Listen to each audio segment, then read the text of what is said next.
Hi, this is Monika. This is Monika vlogs. இன்றைக்கி நான் கூட ஒரு ஸ்வீட் ரெசிபி ஷேர் பண்ண போகிறேன். ஸோ அதுக்கு முன்னாடி ரொம்ப நாள் நான் வீடியோ போடல. ஸோ நான் வந்து செகண்ட் பேபி டெலிவரிக்காக நான் ஒரு மந்த் ரெஸ்ட்டில் இருந்தேன். ஸோ இப்போ வந்து உங்க கூட இந்த நான் ரெசிபியை ஷேர் பண்ணிக்க போகிறேன். ஸ்வீட் ரெசிபி தான் பார்க்க போகிறோம். அது கேரட் அண்டு ஜவ்வரிசி போட்டு ஒரு பாயசம் செய்ய போகிறோம். ஸோ எப்படி செய்யலான்னு பார்க்கலாம். ஸோ அதுக்கு வந்துட்டு ஒரு பேன் எடுத்துக்கோங்க. நல்ல கொஞ்சம் அகலமான பேன் எடுத்துக்கோங்க.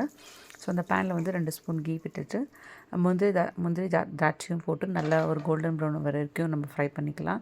ஸோ இது கூட நீங்கள் வேறு அடிஷ்னல் ட்ரை ஃப்ரூட்ஸ் கூட சேர்த்துக்கலாம். பிஸ்தா, ஸோ அந்த உங்களுக்கு என்னென்ன இஷ்டம் இருக்குதோ அந்த நட்ஸ் கூட நீங்கள் போட்டு சேர்த்துக்கலாம். ஸோ நான் வந்து இன்றைக்கி பாதாம் திராட்சை மட்டும் தான் போட்டிருக்கேன்.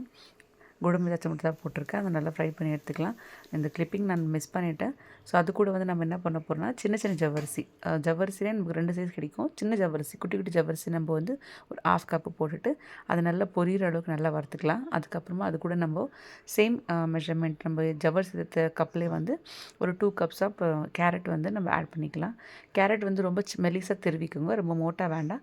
ஸோ ரொம்ப மெலிசான தெருவில் இருக்குல்ல, ஸோ அதை கூட நீங்கள் திருவிக்கலாம். இல்லை நீங்கள் ரஃபாக கிரைண்ட் கூட பண்ணிக்கலாம்.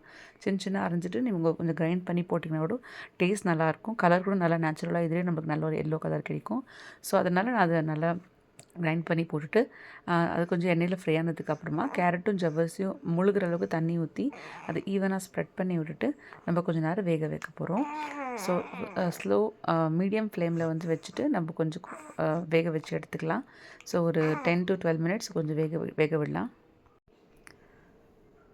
2 சமமாக வெந்து வந்திருக்கான்னு பார்க்கலாம். ஜவ்வரிசி சீக்கிரமாக வெந்துடும். ஸோ பெரிய ஜவ்வரிசினா நம்ம ஊற வச்சு போடணும். இல்லை ஜஸ்ட் நார்மலாக ஒரு 10 to 12 மினிட்ஸ் நல்லா வெந்துடும். ஸோ கேரட்டும் ஜவ்வரிசியும் நல்லா வெந்தாச்சு. ஸோ இது கூட வந்து நம்ம என்ன சேர்க்க போகிறோம்னாக்கா கெட்டியான பால். ஸோ நான் வந்து 2 கப் கேரட் 1 கப்பு ஜவ்வரிசிக்கு வந்துட்டு 1 லிட்டர் பால் சேர்த்துக்க போகிறேன். தண்ணி எதுவும் ஊற்றாமல் நல்லா காய்ச்சி நீங்கள் ஊற்றிக்கோங்க. நம்ம சீக்கிரமாக பாயசம் செய்யணும்னா நம்ம பாலை காய வச்சு ஊற்றுறதுனால நம்ம சீக்கிரமாக நம்ம பாயசம் குயிக்காக ரெடி ஆகிட்டு வரும். அந்த பாலோட பச்சை ஸ்மெல் கூட இருக்காது. ஸோ அதனால் நான் வந்து கெட்டியான பாலை வந்து நல்லா காய்ச்சிட்டு அதுக்கப்புறம் அதில் இந்த கேரட்டில் வந்து நம்ம மிக்ஸ் பண்ணிக்கலாம். ஸோ அது கூடவே வந்து 1 கப் ஆஃப் சுகர் சேர்த்துக்க போகிறேன். ஸோ உங்களுடைய டேஸ்ட்டுக்கு எவ்வளோ வேணுமோ நீங்கள் சேர்த்துக்கோங்க. நான் வந்து ஒன் கப் ஆஃப் சுகர் சேர்க்குறேன். நம்ம இந்த மெஷர்மெண்ட்டில் நம்ம செய்யும்போதும் நம்ம தாராளமாக ஒரு 8 to 10 பீப்புள் பாயசம் சாப்பிட்லாம். நல்லா டேஸ்ட்டாக இருக்கும். ஸோ சர்க்கரையை சேர்த்துட்டு நம்ம ஆல்ரெடி நம்ம பாலை காய வச்சதுனால அதை ரெண்டும் கொதிக்கிறதுக்கு ஒரு 5 மினிட்ஸ் எடுத்துக்கும். அதனால சர்க்கரை கரையை விட்டு கொதிக்க வச்சுக்கலாம். ஸோ அது கூடவே நான் வந்து மில்க் மேடுக்கு பதிலாக வந்து நான் பால் பவுடர் எடுத்திருக்கேன். ஸோ என்கிட்ட பால் பவுடர் இருந்துச்சு. அதனால் நான் பால் பவுடர் வந்துட்டு கொஞ்சம் நல்லா அதை தண்ணி விட்டு கரைச்சிட்டு ஸோ அதை கூட நம்ம பாயசம் கூட சேர்த்துக்க போகிறோம். இது கரைச்சி ஒரு பக்கம் வச்சுக்கலாம். ஸோ இப்போ வந்து பாருங்கள் ஜவ்வரிசியும் நல்லா வெந்துச்சு. அது கூடவே வந்து நம்ம போட்ட பாலும் சர்க்கரையெல்லாம் நல்லா காய்ச்சி சர்க்கரையெல்லாம் நல்லா கரைஞ்சிருக்கு. ஸோ அந்த கண்ணாடி பதம் வந்திருக்குல்ல, ஸோ அந்த பதத்துக்கு வந்தது பிறகு நம்ம கரைச்சி வச்சுருக்க மில்க் பவுடர் அந்த கரைசலை வந்து போட்டுக்கலாம். ஸோ போட்டுட்டு இது கொஞ்சம் கெட்டியாகவும் ஆகும் பாயசம். அண்ட் அட் டைம் வந்து நான் டேஸ்ட்டும் நல்லா கொடுக்கும். இது கூட நீங்கள் மில்க் மேடும் சேர்த்துக்கலாம்.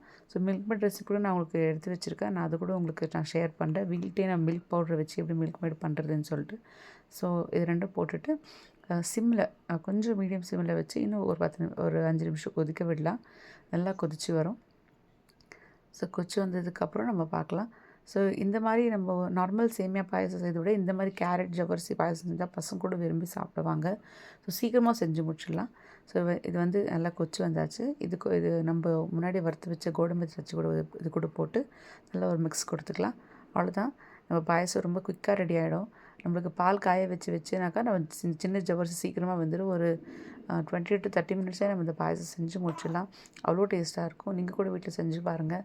ஸோ டிஃப்ரெண்ட்டான பாயசம் நான் உங்களுக்கு அப்லோட் பண்ணுறேன் வீடியோஸை. ஸோ இது வந்து சின்ன பசங்களுக்கு மட்டும் இல்லை, பெரியவங்களுக்கும் நல்லா பிடிக்கும். அதே டைம் வந்து நல்ல டேஸ்ட்டும் நல்லாயிருக்கும். ஒரு ரிச் க்ரீமி டேஸ்ட் நல்லாயிருக்கும். சாப்பிட்றதுக்கும் அவ்வளோவே நல்லாயிருக்கும். எந்த ஒரு கேரட் வாயில் தட்டுப்படாமல் சாஃப்டாக இருக்கும். நெக்ஸ்ட் வீடியோவில் உங்களை நான் பார்க்குறேன். அண்ட் தேங்க்யூ ஃபார் வாட்சிங். See you next video. Thank you.